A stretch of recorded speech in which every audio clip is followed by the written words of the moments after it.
Today's episode of Morning Coffee with Cameron is brought to you in part by Hook Theory. If you're looking to get a better handle on music theory or want some great tools for songwriting and composition, check out Hook Theory with my link down in the description below to support the channel so I can make more videos like this one.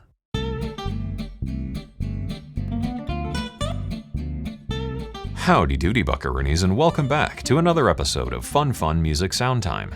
Sometimes you really just need to feel your feels, you know? Like maybe it's a sort of dreary day outside and you find yourself once again subjected to that all too familiar voice in the back of your head telling you that everything's already been done and you're nothing more than a drop in an ever more amorphous bucket without the ability to ever have a truly original idea or experience. Perhaps you're settling into that uncomfortable realization that time seems to just keep going faster, with that great unknowable finish line coming indifferently ever closer between the banality of each passing moment. It could be that growing bitter frost, silently creeping and crystallizing in the weight of understanding that despite even your best efforts, your ability to claw and file away at the keyhole of deeper meaning and purpose would never lead to anything more than a flickering glimpse of your own limited experiences stuck in a single moment in infinite time. Or maybe you're just trying to make a bagel and your toaster's taking too long to f***ing toast anything. Whatever your reasoning may be for having an existential breakdown, today we're going to be talking about making those gorgeous, epic, cinematic pianos and talk about how to effectively use them in your music.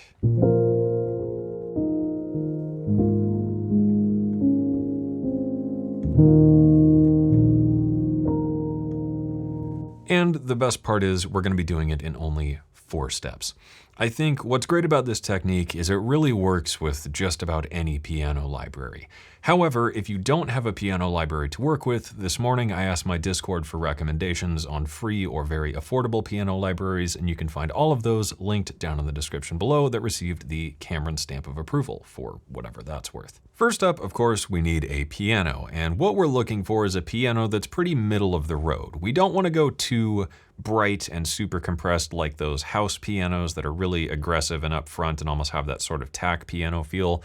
But we don't want to go too soft where it's like a full super dark felt piano, because honestly, felt pianos are kind of a bitch to mix and they're so quiet and delicate that they don't tend to give that sense of immediacy and fullness that you typically want to aim for this type of sound. So finding something right in the middle that's nice and full and warm without being too bright and in your face or too soft and quiet in the background is sort of what we're looking for here. I'm going to be using Pianotech. I understand that Pianotech is very expensive and very overkill, but it doesn't matter because trust me, again, this really works with just about any library. We're just going to use Pianotech because it's going to be easier to understand a few points about what's going on here. To demonstrate this, I'm going to just pull up the standard Pianotech preset, which is just a bright Steinway.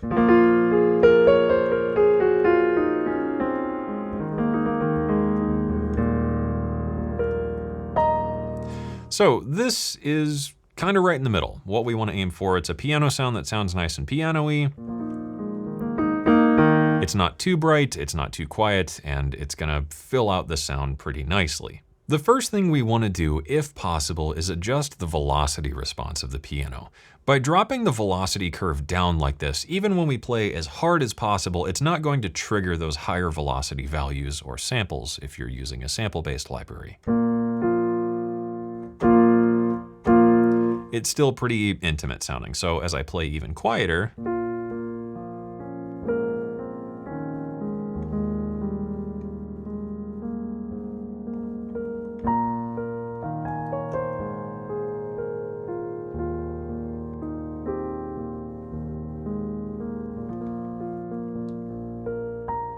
it sounds pretty muted without being too delicate like a super quiet felt piano. If you have a bit more fine control over your piano library, whether it's sample-based or something like Pianotech, adding a bit more noise, adjusting things like maybe the strike point, the hardness of the hammers, and maybe even reducing the overall amount of dynamic range and things like that can really help to provide a nice full sound, and adjusting the velocity response curve can really help fine-tune the sound to the playing style of the performance of whatever piece you're working on. So now we've got this.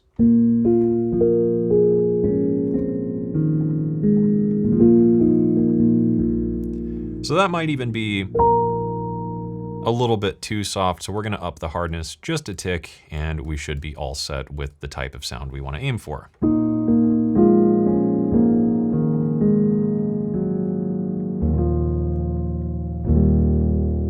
Cool. That sounds pretty good to me. Step 2, we're gonna add a filter. I'm just gonna use the stock Bitwig filter. Even an EQ will do, but what you wanna aim for is a 12 decibel per octave low pass filter. You can use steeper filters, but I find going any steeper than that really tends to make things too muted and obviously filtered. This is a bit more subtle. So I like to start the filter going down to a cutoff of maybe around 700 to 800 hertz, and that gives us this nice muted sound.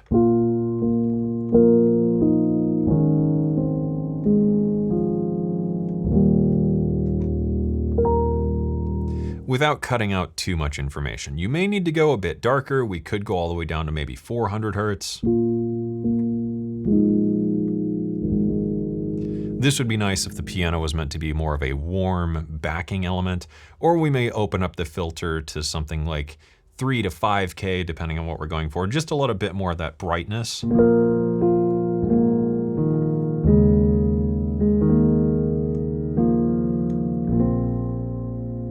And that attack through. It really comes down to whatever you're performing calls for, so tweak this a bit, but eventually you'll find the right spot. Step 3, we're gonna add some reverb. I'm gonna use Eventide's Ultra Reverb, but any reverb will do. What you wanna aim for is a good hall reverb, a good plate reverb, or a good chamber reverb, or an impulse response of something relatively large. When it comes to cinematic piano stuff, typically you're playing kind of slow, plodding notes, and the reverb acts as a sort of glue to tie these little phrases and moments together. So we want to go for a fairly long reverb, but we don't want it to be too overly wet, because right now, if I give this a play,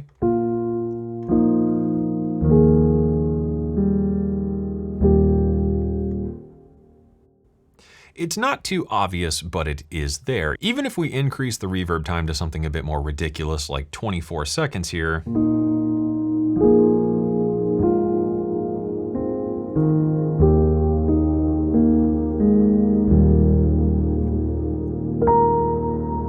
you can hear that it's still very much there, but it's not overtaking everything, and that's because the mix is down. Usually I find a value of around 20 to 30% is good.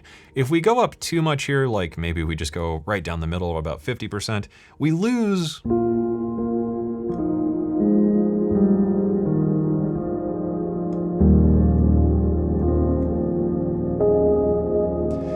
way too much of the detail of the piano, the hammers hitting the strings and all the little noises and creaks, and we really lose that transient information that lets the piano punch.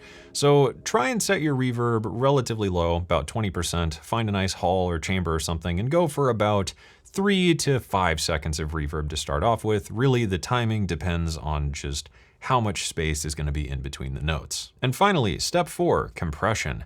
This is sort of up to you, and it may not need it, but I find it is a nice thing to add because if you use a nice valve type compressor like the old timer here, it adds a subtle bit of bloom and warmth to that reverb tail, and adding a little bit of saturation to reverb is just kind of a magical thing. So I'm gonna set my ratio to maybe 2 to 1, 3 to 1, and compress this going for about 3 to 5 dB of compression. Right around there should be good, with a pretty medium attack and release. We don't want it to be too obvious, and let's just compensate with some output gain, and we should be in business.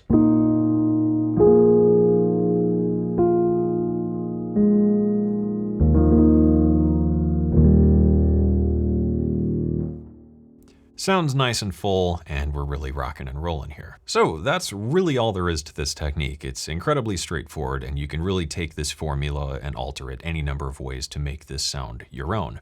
With that, let's move on and talk about how to use these sounds in your music and talk about making them sound right. Now, I hate to use the word right or correct with anything in music because I don't really believe there's a right or correct way to do much of anything. However, I wanted to give you some general guidelines to help you approach this and make it sound like the more traditional implementation of these sounds in your music. First up, it's all about spreading the chords out as much as you really can. By playing the most primary version of what I've been noodling with here in this video, if we just go for the most straight up versions of these chords,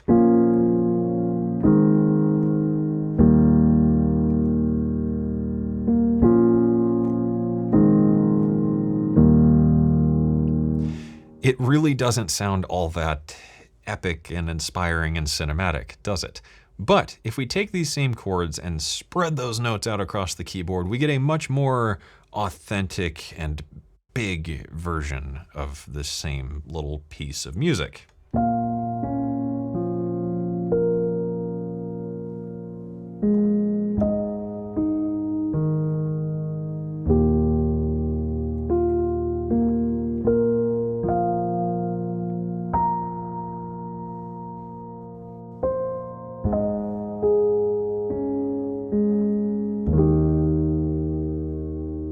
Of course, as well, don't be afraid to expand on these chord voicings on top of this by taking these super primary chord progressions,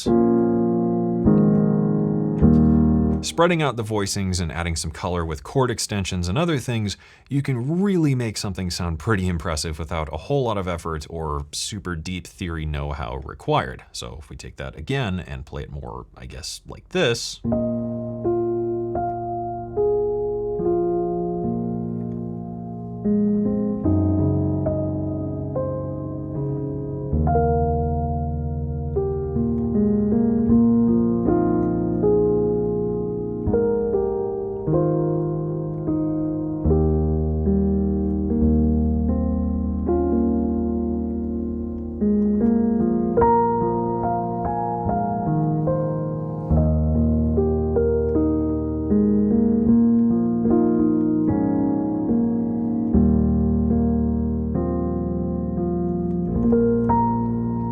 Really becomes a pretty convincing piece of music with just noodling around on a couple notes from the scale. Another key point with this, I think, is not perfectly quantizing things, especially if you've played them in live or if you've drawn them in the piano roll. Adding a good degree of humanization really helps because it makes things feel like they were performed by an actual person and not just a computer.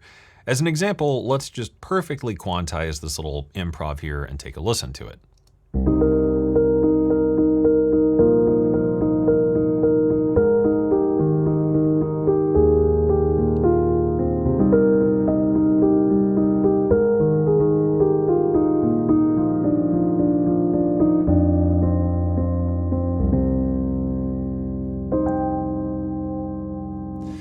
No, that doesn't sound terrible, but it does feel very like 1, 2, 3, 4, chord change 2, 3, da da da da da.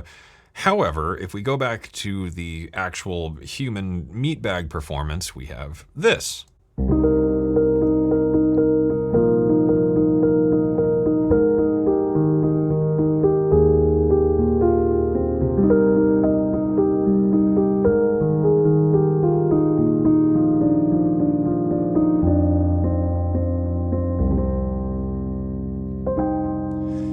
Now, granted, this is slightly exaggerated for the purpose of demonstration, but you hear those subtle shifts in speeding up and slowing down and kind of the differences in the way the notes are raked on chords and things like that makes it feel a lot more real and a lot more intimate. And that's a very, very important thing to capture, I guess, the sort of delicate nature of these types of pieces. With that, another point with this is I think it's just as much about the notes you do play as the notes you don't. It's those moments in between whatever's going on that it gives the listener a moment to reflect and absorb whatever's happening, especially if this is part of a musical score where we want to elicit some kind of emotional response from the viewer of the film or game or whatever. Or if it is just music, we want to give the audience a moment to reflect and figure out what the song means to them. So it's not about just blazing arpeggio craziness. Oftentimes it's about being very,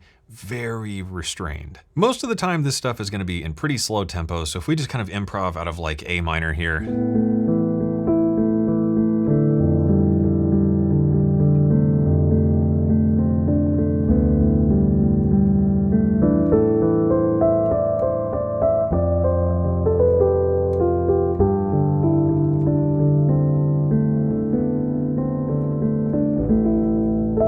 I don't know, whatever. That's fine, but there's a lot happening because we're kind of filling in every moment in time with da-na-na-na-na, and then transition do-do-do-do, and then transition da-da-da-da-da. But if we take that whole thing and just stop and let things breathe.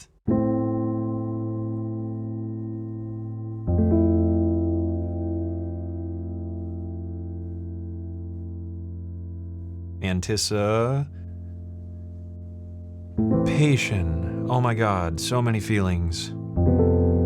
So many things I should have said. I should have ordered it with bacon.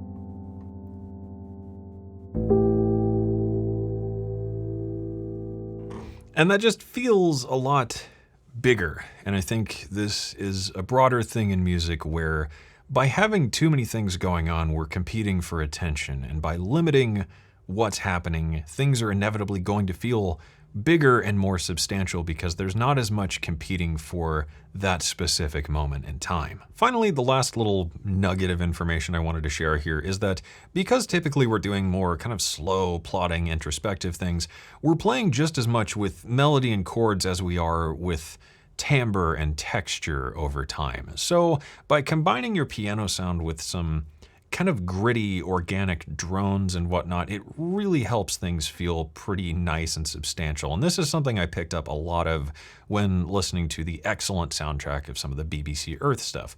And I noticed that this was a really common theme to have like one droning pad underneath as the piano plays, or even having the drones and pads sort of follow the piano. So here I've loaded up 2 different samples from my Apparitions sample pack and layered them under this piano to fill in those moments between the notes. And suddenly this whole piece of music really starts to come alive.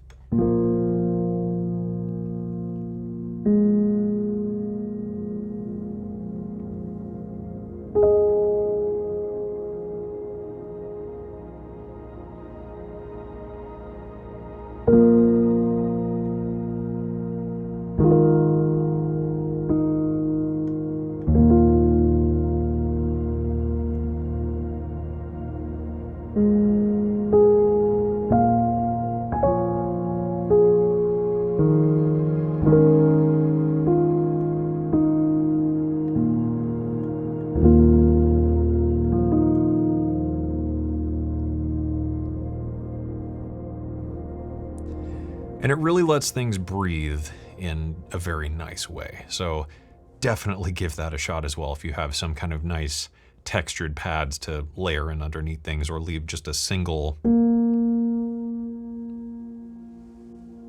droning root note. It really adds a lot to the music in a surprisingly pleasing way. So that is it, I guess. Hopefully this video was interesting, and hopefully it gives you a bit of a homework assignment to go out and try these techniques for yourself and see what you can create. Of course, as always, if you end up making something really cool with these techniques or a variation on them, I would love to hear what you're out there creating, so feel free to share it with me on social media or the Discord. With that, thank you for watching. I hope you enjoyed it. I hope you learned something. And as always, I hope this inspires you to get out there and make something awesome.